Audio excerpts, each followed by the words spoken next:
Olá, olá meu povo, tudo bem com vocês? Eu sou Elaine Vilela, escritora e terapeuta oracular e vocês estão no canal A Bruxa do Penhasco. Muito bem, estamos aqui resenhando a nossa trilogia A Bruxa do Penhasco. Estamos na segunda parte, denominada A Bruxa e o Druida. Estamos no quinto capítulo desta segunda parte. O preceito do eclipse para a bruxa. Então, estamos em um momento da história que é um recorte. Então, eu deixo a história para um pouquinho mais para frente e aí tem os recortes aqui de informações. E este é um texto que vem, né, deriva lá do meu blog, quando eu iniciei o blog da Bruxa do Penhasco. Quem queira também pesquisar, tem um blog da Bruxa do Penhasco, tem muitos poemas, eu escrevo agora outras coisas lá, tem muito conto, poema, mas ele tá em andamento há muito tempo, né? Ele tá no ar há muito tempo, esse blog. E este texto aqui, pois bem, é lá do blog e ele está na trilogia porque eu decidi colocar ele aqui nesta parte da história. Muito bem, então aqui neste momento vocês já estão familiarizados com os personagens, ainda vão aparecer, ter mais personagens, né?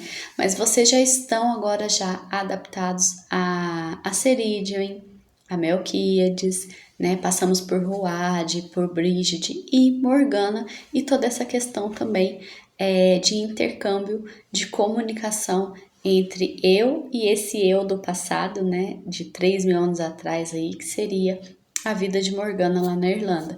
Então, temos aqui um texto de diálogo, né, eu coloquei nessa parte da história alguns diálogos que eu tive com Ceridian, já que neste início de capítulo, estamos começando a contar, né, a história de Ceridian e Melquíades. Então, temos aqui um diálogo muito rico entre a bruxa e a outra bruxa, a anciã, né, e a filha. Pois bem, então vamos lá para a leitura. Apenas sentei e acendi o incenso de sândalo, muito bom, né, cheirinho de sândalo. A imagem veio clara em minha mente. Então, anciã, hoje não é dia de dançar? Não, filha, hoje não é dia. Mas por quê? Hoje é dia de escuridão.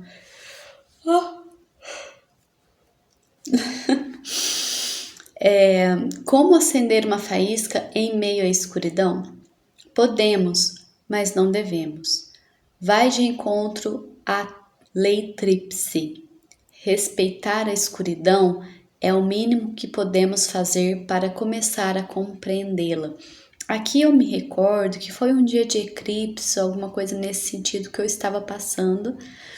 E aí eu tive essa comunicação com o Ceridian, né? Aqui a gente consegue perceber como que acontece esse desdobramento da tela mental, né? Que eu falo, que a imagem veio clara em minha mente. Então eu escrevia e via também a visão clara na minha mente. Respeitar a escuridão é o mínimo que podemos fazer para começar a compreendê-la. Então, ancião, nosso leite será amaldiçoado, porque existia antigamente essa informação, né, nos ditos populares, que tudo que você fizesse num eclipse, numa noite assim, né, seria amaldiçoado. A ela que vem vem opor, né, a essas informações que perdurou ao longo, né, da história. Por que, filha? Porque ele derramou em um dia escuro, em um dia que não devia existir? Quem disse? Não, filha, amaldiçoar o leite de cabra que jorra sem cessar, o nascimento que deve acontecer, o rompimento da semente ou a flor que irá desabrochar à noite, só pois sua essência é escura. Então aqui é muito pequenininho esse texto, mas muito profundo esse diálogo, né? Porque aqui a gente se depara com aquela questão no qual Jesus, ele curou em um dia que não deveria, né? Que era um dia de sabate para eles, para os judeus, e lá na lei da Torá não podia curar num dia daquele. Então ela vem dizer a mesma coisa, né? Jesus, mas por que não? Por que não agora, né? Isso é um erro. Lembre-se que a sombra só se dá diante a luz. A escuridão só é assim permitida ante o plano divino do Deus e da deusa. Que equilíbrio teria se o dragão não cuspisse fogo?